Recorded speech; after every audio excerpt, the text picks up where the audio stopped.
les amis, je suis à 15 km d'Angoulême et j'ai très hâte d'arriver pour visiter les expos en avant-première.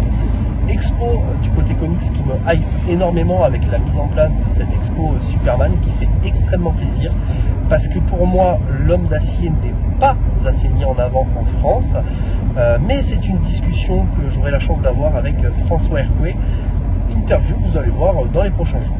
Allez les amis, c'est parti, on va aller voir l'exposition Superman.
Les amis, je sors de l'exposition Superman, c'est selon moi la plus belle exposition du festival de la BD. J'y ai retrouvé notamment l'ambiance et la scénographie qu'il y avait à l'époque pour les 80 ans de Batman il y a quelques années. J'ai eu la chance d'ailleurs de discuter avec monsieur François Hercouet qui m'a expliqué que c'était le même studio qui avait construit justement l'exposition. Et la scénographie a été faite notamment par monsieur Yann Graff que je trouve absolument incroyable. J'ai eu la chance de discuter avec monsieur Hercouet et j'ai surtout eu la chance de rencontrer de façon très fortuite monsieur Tom Taylor. Autant vous dire que je suis plutôt content, hein. Bref, très belle journée malgré le temps. Mais en tout cas, j'ai pu profiter des 4 expos et ça, c'est chouette. Deuxième jour du FIBD, aujourd'hui, je ne pars qu'à midi pour la simple et bonne raison que mon fils est malade, il a la grippe. Par contre, cet après-midi, j'ai prévu plein de choses, notamment une petite fiche avec différentes questions. Je vais essayer de passer sur les différents stands des différents éditeurs et leur faire des espèces de mini-interviews en mode micro-trottoir. Et ce soir, eh bien, je vais rejoindre notamment Sullivan Rouault pour une interview iComics et revenir un petit peu sur son année 2024 et sur les futures sorties 2025 du côté de chez iComics. Une journée qui s'annonce plutôt bonne en perspective.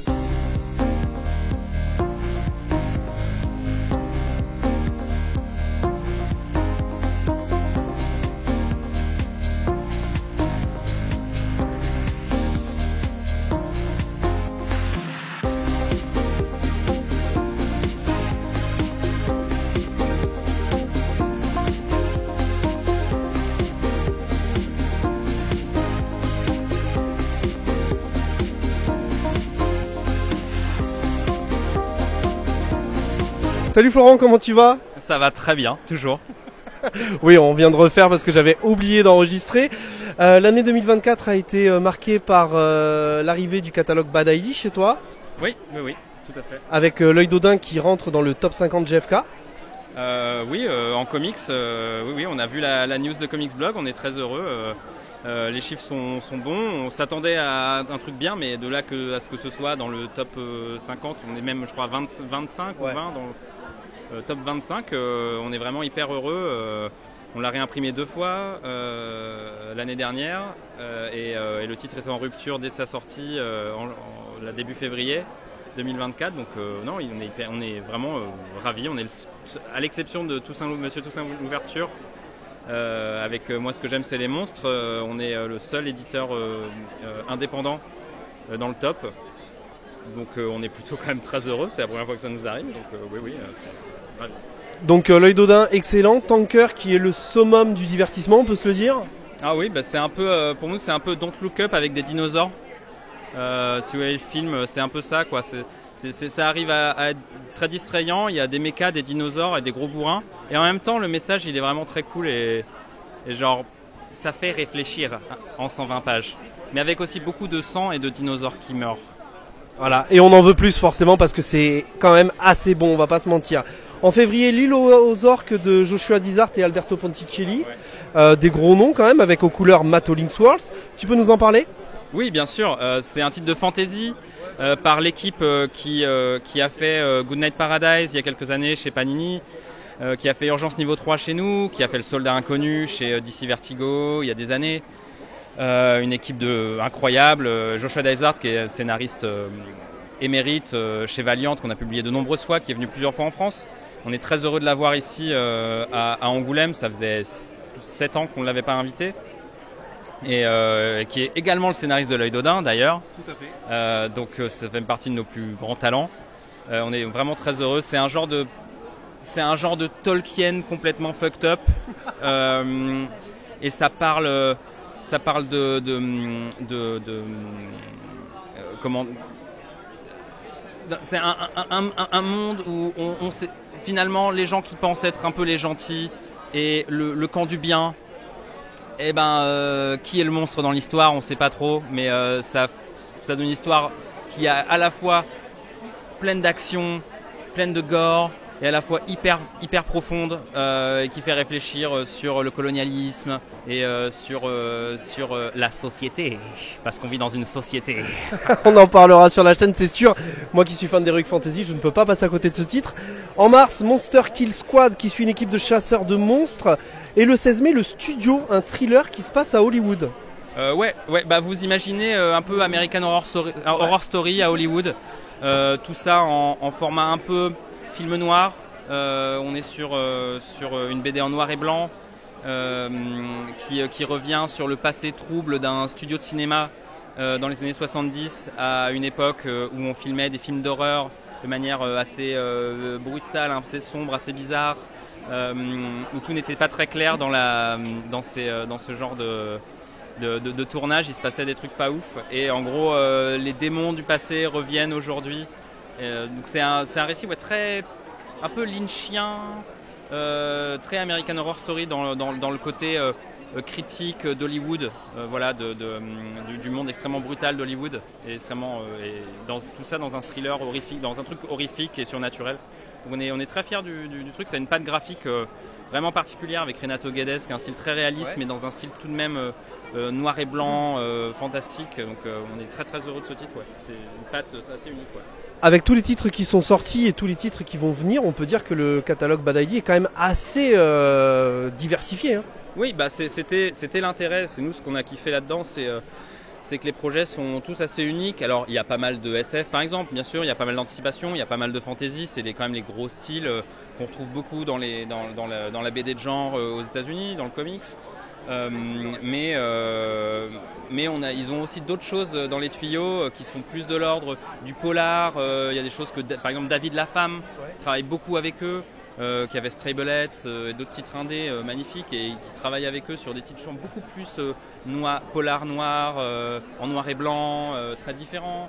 Et on a des trucs complètement bombastiques dessinés par Thomas Giorello, par Lewis Larosa, par des artistes d'un niveau incroyable, Raoul Allen plus tard. Enfin, on a un roster d'artistes incroyables pour des histoires qui ont un souffle vraiment beaucoup plus grand divertissement, quoi. Et du côté de chez Bliss, on n'oublie pas, puisque y a le catalogue aussi qui continue, avec Ninjak Super Killer qui vient de sortir, il me semble. Ouais. Et officiellement demain, ouais. Officiellement demain, et avec un nouveau titre, Ixo Manowar, qui arrive, Ixo Manowar Invaincu. Oui, on est très heureux. C'est un des derniers titres qu'on publie cette année. On a 3 titres Valiant à publier cette année. Donc le Ninjak, ce Ixo, et un titre Bloodshot qui est la suite de Bloodshot Unleashed qui était sorti il y a 1 an et demi maintenant. XCOM Invaincu, on est très content parce que c'est un titre qui a une patte unique, scénarisé par Becky Cloonan et Will Conrad et dessiné par Liam Sharp. Liam Sharp, auteur britannique, qui avait officié notamment sur Wonder Woman de Greg Rucka, qui a un style très métal hurlant. Oui. Voilà, on sent la patte heavy metal, sci fantasy, très sale. Et du coup ça donne une patte unique qui va très très bien à un personnage cosmique comme XCOM Manowar avec sa grosse armure, ce barbare visigoth dans l'espace. Et en plus là on va à la rencontre d'un empire romain qui a évolué dans l'espace, qui en plus en lien avec le lore d'XCOM Manowar. Donc c'est voilà un empire romain bizarre, mutant. Donc c'est un titre très très fort. On est très content de le publier chez Valiant. D'autant plus que c'est un des derniers qu'on va faire cette année, avant peut-être le relaunch, mais ça on peut pas encore en parler. Okay. Donc on voulait marquer le coup avec un titre fort, avec aussi, ça sera dans un autre format, un beau format qui se rapproche de ce qu'on fait chez Bad ID, okay. Pour mettre en valeur aussi les planches de Liam Sharp. Donc on est assez content, on va bien travailler dessus. Ouais. Et du côté de chez Bad ID, peut-être d'autres exclus à annoncer que ce dont on a parlé, ou on peut pas encore en parler? Pour le moment, on ne peut pas vraiment en parler au-delà du studio. Toujours est-il que les auteurs que vous avez pu voir précédemment, comme Matt Kint, comme Lewis Larosa, mais pour des intérieurs cette fois, Ramon Villalobos, je balance quelques noms comme ça. On a des artistes, Raoul Allen, Robert Venditti. Ces artistes-là vont revenir avec des projets très très cool. Voilà, ils ont un roster foisonnant et parfois leurs plannings sont un peu chaotiques, on ne sait pas trop quand les choses vont sortir, les choses prennent du retard, donc nous on s'adapte au mieux. Mais du coup on peut pas encore annoncer des choses pour la fin de l'année, mais ça va venir d'ici un mois, on pourra annoncer un peu ce qui sortira à la fin de l'année. Ouais. Robert Venditti qui est quand même une tête chez Bliss, qui revient assez souvent. Mais oui, on est hyper heureux. C'était aussi le plaisir chez Bad ID de retrouver les anciens de Valiant. Puisque pour rappel, Bad ID a été fondé par le fondateur de Valiant Entertainment, donc on se connaît très bien depuis maintenant presque 10 ans. Ouais. Et le roster d'artistes est aussi venu chez Bad ID. Donc effectivement, Venditti, on l'a publié la première fois en 2017 avec XCOM Manowar, sa première intégrale. Donc on est hyper heureux de le retrouver avec Tankers et là avec des nouveaux titres. Voilà. Joshua Dysart aussi, c'est un plaisir, c'est un bonheur, c'est notre exactement. C'est probablement mon scénariste préféré et un ami et c'est magique de pouvoir continuer à le publier aujourd'hui, quoi. Et ça fait plaisir de parler à des éditeurs passionnés. Merci à toi Florent de m'avoir accordé cette petite interview. Merci beaucoup.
Salut Nicolas, comment tu vas? Ça va très bien, et toi? Ça va, merci. Premier jour du FIBD, c'est déjà chargé de monde. Il fait déjà très très chaud. Il fait très très chaud, je te confirme. Ouais. Quel bilan pour l'année 2024 pour 404 Comics? Une année exceptionnelle, à plein de niveaux, en termes d'accueil de nos livres et en termes de résultats de certains de nos livres, même tous nos livres, ont rencontré quand même leurs lecteurs, mais puis au-dedans qui a explosé le plafond de verre, donc non, super année. Au-dedans, du coup, très très bon livre qui s'est très bien vendu, lauréat de quelques prix, vainqueur prix Fnac, France Inter, sélection officielle Angoulême. Ouais. C'est la première fois pour 404, sélection officielle?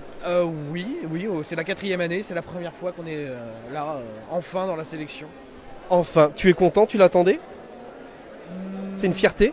Non, il n'y a pas de fierté particulière, c'est juste que ça vient quand même valider le travail des auteurs et puis le travail aussi, pas que de moi, mais surtout des équipes qui travaillent avec moi. Et ça, c'est un vrai plaisir de se dire qu'on s'est tous battus, tu vois, j'avais des idées un peu folles et que tout le monde m'a accompagné, tout le monde est là et c'est aussi pour eux, tu vois, c'est ce genre de valider, c'est le moment où on valide tous en fait finalement le travail qu'on donne tous les jours, quoi. Tout à fait. Réédition automnale aussi qui a été mon premier coup de cœur à l'arrivée de 404 d'ailleurs. Est-ce que la réédition a été un succès également? Oui, non, mais complètement. Alors c'est pas un succès, c'est pas comme une nouveauté, oui. Mais le livre, voilà, aujourd'hui, sur les 2 impressions confondues, on est au-dessus des 4000 exemplaires. Donc pour un livre d'horreur avec des gros guillemets, c'est quand même très très bien en France, quoi.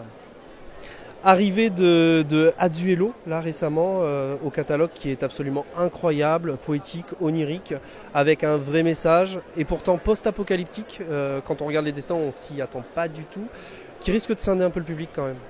Oui mais c'est pas grave, je préfère ça en fait. Je préfère faire des livres qui me semblent importants, qui sont clivants potentiellement, qui peuvent ne pas plaire, qui peuvent perdre aussi, mais j'ai tendance à penser que quand il y a des livres un peu fous comme ça, d'auteurs qui mettent vraiment leur trip dedans, il peut y avoir des erreurs, des accidents, mais en même temps c'est des livres importants parce qu'il faut défendre ces voix singulières qui tentent des choses, qui réussissent pas tout, mais qui tentent. Et ça c'est important pour moi, et donc c'est un livre pour moi qui est important, quoi. Ok. 5 autres titres arriveront cette année. Origine avec le dessinateur de Judas de Lovecraft. Tu peux nous en parler un petit peu, rapidement? Très rapidement, ça questionne l'intelligence artificielle, donc ça tombe au bon moment quand même, vu que on tourne quand même beaucoup autour du sujet. Donc c'est l'intelligence artificielle qui a éliminé définitivement la race humaine, et c'est en fait un robot qui va redonner vie à celui qui a créé l'intelligence artificielle. Donc on crée des books. C'est pour ça que c'est Origine avec un S, parce qu'en fait tous les personnages ont de multiples origines et tournent autour de ça. Donc est-ce qu'un homme 1000 ans plus tard, qui était celui qui a condamné l'humanité, va pouvoir la sauver? Voilà. C'est très intéressant, ça me donne déjà l'eau à la bouche. J'avais noté également A Guest in the House, qui est un drame horrifique et fantastique. Alors c'est A Guest in the House en VO, nous on l'a traduit par Une invitée dans la demeure. Voilà. Excusez mon accent horrible. Non, j'ai pas un accent non plus formidable, tu sais. Je me fais comprendre, mais c'est pas fascinant comme accent. Mais ouais, donc Une invitée dans la demeure, et là c'est un récit. Ça rend en partie hommage à Henry James avec Le Tour d'écrou, mais ça le place dans une dimension beaucoup plus psychologique. C'est-à-dire que les gens vont penser avoir tout de suite compris ce que le récit va vous dire, enfin ce que le récit veut dire en tout cas, mais vous allez être surpris parce que voilà, il y a toute une question d'intériorité, de la place de la femme dans les familles recomposées, voilà, il y a beaucoup d'éléments. Voilà, je trouve que Emily Carroll, I.M. Carroll maintenant, a fait un travail vraiment formidable. Je trouve qu'elle a vraiment la quintessence de tout ce qu'elle avait fait avant, notamment Into the Woods qui était sorti chez Casterman en France et pour lequel elle avait eu un Eisner Awards. Je pense que là elle a vraiment réuni tout ce qu'elle aime en fait, et en continuant à questionner la place de la femme. Et je trouve que c'est un grand roman graphique qui n'est pas que horrifique, mais qui est en grande partie horrifique quand même. C'est marrant ce que tu dis, parce que ça me fait penser que quasiment tous les bouquins qui sortent chez 404 aujourd'hui ont la capacité d'avoir une double lecture et même une relecture nécessaire. Ah, c'est fondamental pour moi. J'aime bien que nos livres, en tout cas ceux qu'on publie, ils aient potentiellement des fois en fait un vernis un peu classique, simple, mais qu'en fait il y a toujours une capacité de relecture et d'analyse différente, quoi. Pour moi c'est important les livres qu'on peut relire et les regarder avec des dimensions et des angles différents, quoi. Ça c'est fondamental pour moi, parce qu'un livre il doit pouvoir être lu, relu et compris à chaque fois de manière différente, quoi. Donc ouais, j'aime beaucoup ça, c'est assez important pour moi. Et ce qui était encore plus important pour moi aussi cette année, c'est enfin pour nous publier des femmes. Je sais que ça paraît con, mais on n'avait pas publié encore d'autrices ou de dessinatrices. Et cette année, voilà, on a Emily Carroll et puis on a Emma Rios. Et c'est un début, et j'espère qu'on va pouvoir continuer aussi dans cette voie-là, quoi. Alors la réédition de Roller Girl et Love and Vermin et Love and Vermin qui va arriver en fin d'année aussi, qui est de Will MacPhail qui a fait Au-dedans. Est-ce que c'est une suite? Est-ce que c'est une réponse à Au-dedans? Comment on l'interprète? Non, c'est pas de la bande dessinée. Il y a un peu de bande dessinée dedans, mais c'est un recueil de son best-of de ses dessins du New Yorker. Donc c'est plutôt humoristique, grinçant, cynique, comme il sait si bien faire.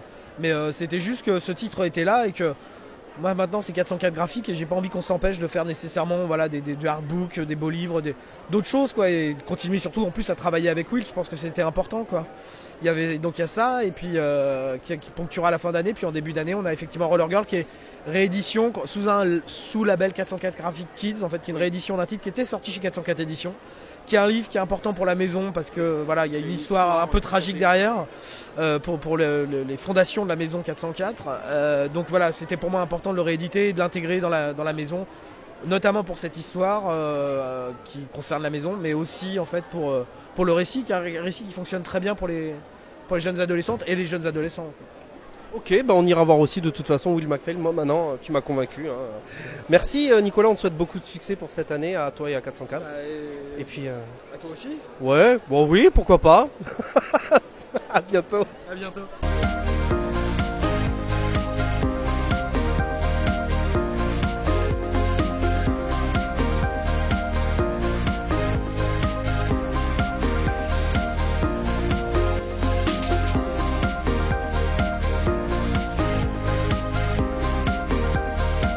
Salut tout le monde, je suis avec Michael. Salut Michael. Bah écoute, salut Ingé. J'étais pas prêt à ce démarrage aussi rapide d'intervention. Bon. On rentre dans le tas direct. Exactement. Après cette année 2024 incroyable, Michael, où tu nous as proposé des bijoux de la BD américaine, comme The Good Asian, Ouais. comme Mindset, Oui. notamment, comme La Cité des Merveilles. Ouais. De la BD française aussi, j'ai noté L'Orfèvre, que je n'ai pas encore lu, mais qui a eu une belle presse. Ouais. Qu'est-ce que tu fais de ce bilan, toi, de cette année 2024 ? On va parler que de BD du coup, parce que sur des autres plans, le bilan 2024 n'est pas forcément glorieux. Non, c'est cool. En fait, je suis content de voir que des titres qui, pour moi, méritaient d'avoir un accueil entre guillemets positif ou favorable aussi l'ont eu. On va prendre l'exemple notamment en BD avec L'Orfèvre. C'est le premier bouquin d'Aurélien Loz, et de voir que on y a cru tous les deux, l'auteur et moi, et que le bouquin, on l'a soigné au max pour qu'il plaise déjà aux lecteurs qui y ont cru, aux libraires ensuite qui ont, propagé la bonne parole, aussi aux youtubeurs, influenceurs qui ont aimé le bouquin, la presse qui aussi s'en est emparée. Donc ça c'est cool. Et puis de voir que aussi là du coup en comics, Good Asian a capté entre guillemets, je dirais, l'attention des lecteurs par son côté polar, mais aussi ce qui est aussi important à mes yeux pour son côté historique et notamment thématique, parce que le côté moi tout ce qui en fait j'aime parler que les titres parlent de sujets qui à mon sens ne devraient plus exister, comme le racisme, le sexisme, tout ça. Donc toujours l'évoquer pour montrer aux gens que ce serait peut-être temps d'avancer et d'évoluer. The Good Asian, on se rend compte que malgré le poids de l'histoire et les avancées technologiques, sociétales, on est encore là et que le racisme est toujours présent, voilà, ce genre de conneries. Et puis je suis super content que les lecteurs l'ont aimé. Voilà, donc on a tout fait pour, en tout cas, que le titre plaise. Voilà. Pas mal de titres à venir en 2025, avec déjà Foxboy 4. Sera la conclusion ? Il est là. Non, comment conclure le propos de Laurent sur Foxboy ? On peut pas, il a plein d'aventures à raconter, il y en a plein encore qui sont à imaginer. Le tome 4 est presque c'est d'ailleurs un début de cycle en fait, d'un récit qui sera presque un diptyque en réalité, un tome 4 et 5 qui va venir conclure un nouvel arc. Ça va être super, ça va être très cool. Tiens, d'ailleurs, on n'est pas loin, on peut peut-être le montrer. On peut peut-être le montrer, on est des goujats là. On est goujats. J'aime bien. On a fait un petit floppy pour le... Un petit floppy. Hop, tiens, regarde, on va le montrer pour le festival d'Angoulême. Donc là, on a fait un petit comic souple en fait qui introduit le premier épisode du nouvel album et qui permet de finalement avoir un avant-goût intéressant de ce qu'est la tournure prise par la série, la tonalité aussi plus grande du titre. Et on en est super content. Enfin, j'aime bien dire, c'est un peu comme quand on lisait Batman et que d'un coup il y a eu le Dark Knight. Alors il aimera peut-être pas ça que je dise ça, Laurent, mais en l'occurrence on a une tonalité qui évolue, qui change, le personnage change, le monde change, nous aussi par rapport au monde qui nous entoure, et il est important que Foxboy soit toujours plus ancré dans le réel et le fantastique à la fois. Donc on a hâte en fait que l'album non pas se termine, mais en tout cas avance et que de pouvoir le faire découvrir. Moi je le dis depuis un moment, je pense que ça va être son meilleur taf. Alors graphiquement évidemment c'est toujours aussi bon, voire même plus fort. Une évolution normale, hein. Normal, c'est pas le cas chez tout le monde, mais en tout cas chez lui ça l'est. Non, je pense en tout cas que ce tome 4 va probablement être le meilleur déjà tome de la série, dans le sens où graphiquement Laurent montre des choses toujours plus incroyables, teste des nouvelles choses, et puis au niveau de l'histoire, il y a une portée qui mine de rien accroche dès les premières pages, on a envie de savoir, et ça va être super. Voilà, donc vraiment hâte d'avoir cet album fini. C'est un long cursus pour Laurent, qui a vraiment travaillé à fond dessus, qui a jeté plein d'idées à la poubelle, pour avoir un putain de bon moment, quoi. Ça va être cool. Alors j'ai vu d'autres titres très intéressants qui vont arriver sur 2025 sur Comics Initiative. J'ai vu L'Enfant Démon qui est déjà présent sur ton stand, un récit horrifique. J'ai vu Abyss, j'ai vu Petrolhead que j'attends avec beaucoup d'impatience, qui me fait penser notamment à l'excellent Backtrack que j'ai lu l'année dernière. J'ai vu encore Psycho Inferno que j'ai loupé la campagne. Beaucoup de bons titres. Et plus encore, j'espère, en tout cas. Non, il y a plein de trucs qui vont arriver. C'est vrai qu'on a des choses dont les titres dont tu mentionnes, L'Enfant Démon, je suis super content du bouquin. Le Nosferatu qui arrive là le 21 février, je suis très content là encore du travail qu'on a fourni dessus avec Marco. Abyss, ouais, ça c'est cool. En fait, les trois bouquins, comme ils sont arrivés là en avant-première, on voit déjà les premiers retours des lecteurs qui viennent voir les bouquins. Et moi, ça me fait plaisir quand déjà les gens, voyant les livres, sont contents, en se disant ils sont beaux. En vrai, c'est hyper important que le premier contact soit bon. Et que derrière, ils aient tous envie de le lire, le lire chacun, ça fait hyper plaisir. Et déjà pour les auteurs en premier lieu, parce que c'est quand même des mois, voire des années de travail. Et puis derrière, on a pensé les choses comme ça, donc pour qu'ils aient envie en fait. Et donc ouais, non, plein d'autres choses qui vont arriver. Je pense par exemple notamment, alors il y a une série, la suite de Ménage à 3, tiens j'ai fait un lapsus peut-être, arrive. Va y avoir la nouvelle série de Tim Seeley, Local Man, qui va arriver, ça va être super cool. Exact, c'est vrai que j'ai vu ça aussi.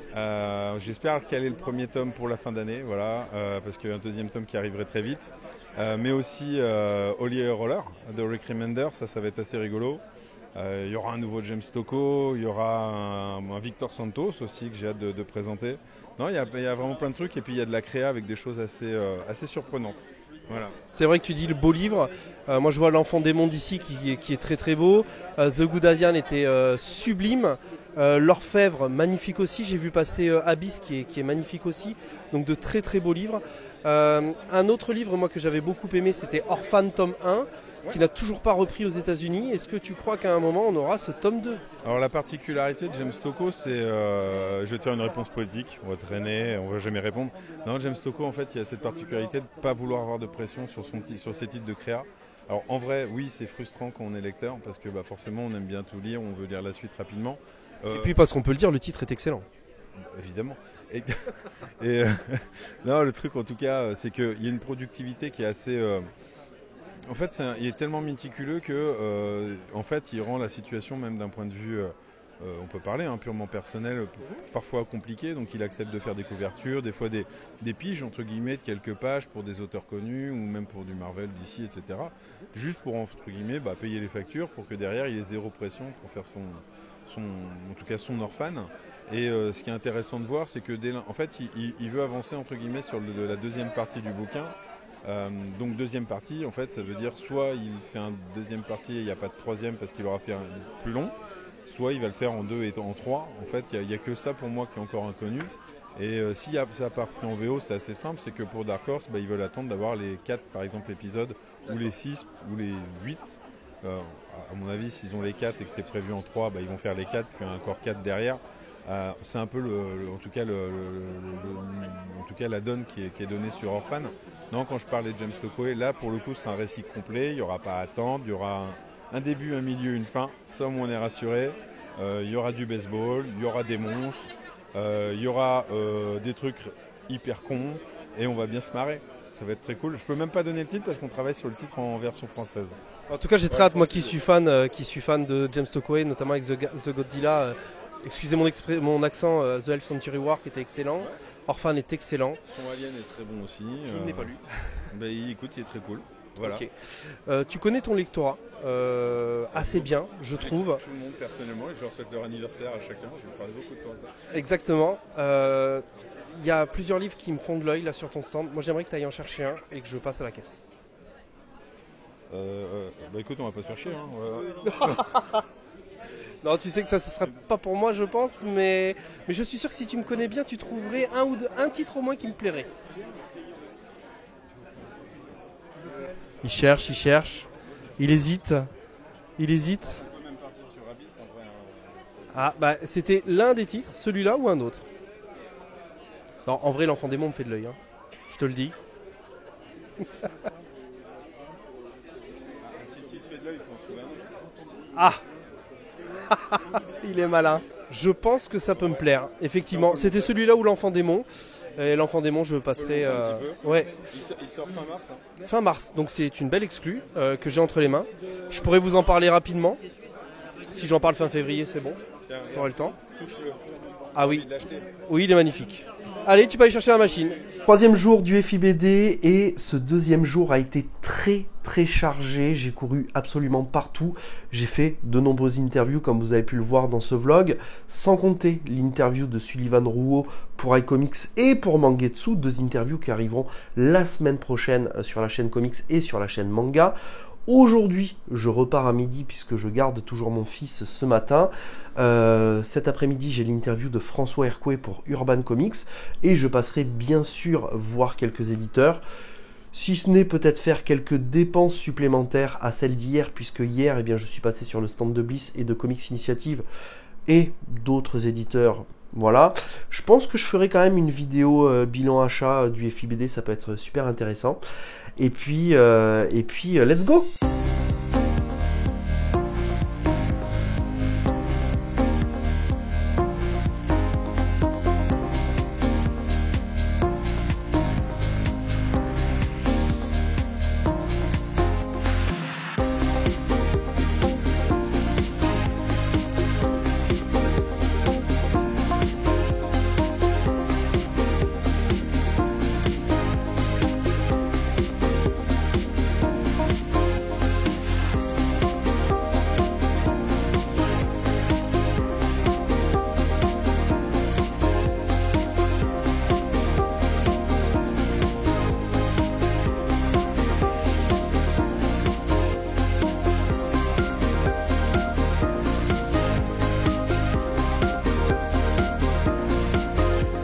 Bonjour messieurs, j'espère que vous allez bien.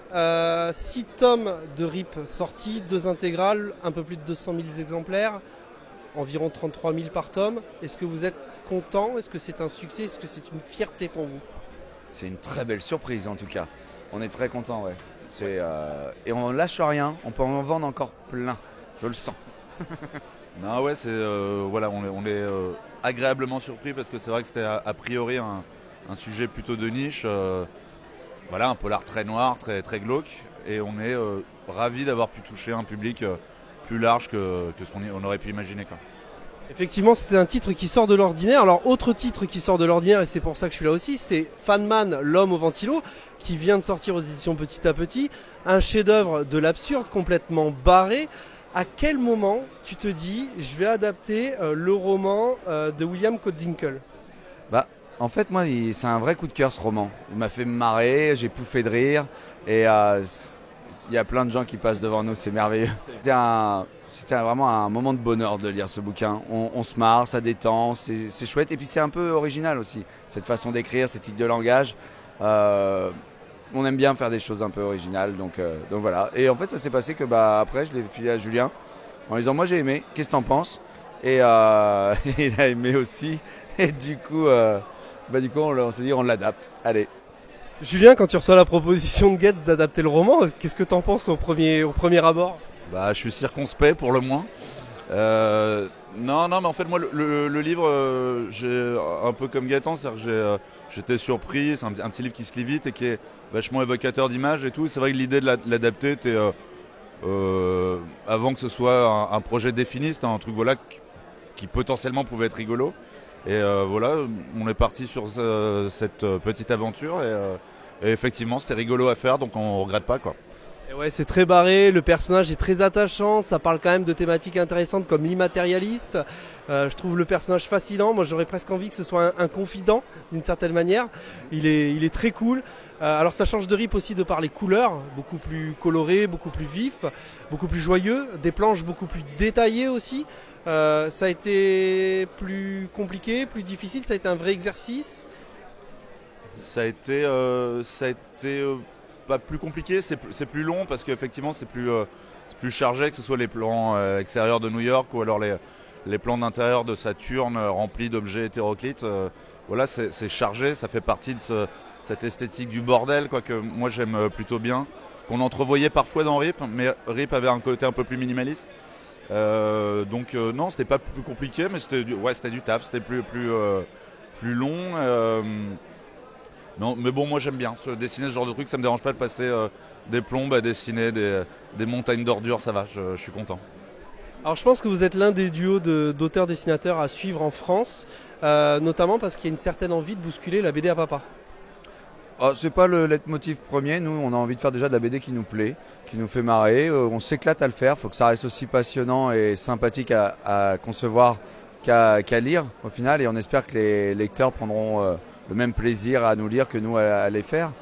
Bousculer la BD à papa, non, on n'est pas très BD à papa nous, mais après on essaie de faire des choses nouvelles, modernes, sans vouloir bousculer les codes. Okay. Une exclue à venir? Une exclue, tu veux dire des projets à venir? Des projets à venir pour tous les deux, chacun de votre côté, je ne sais pas.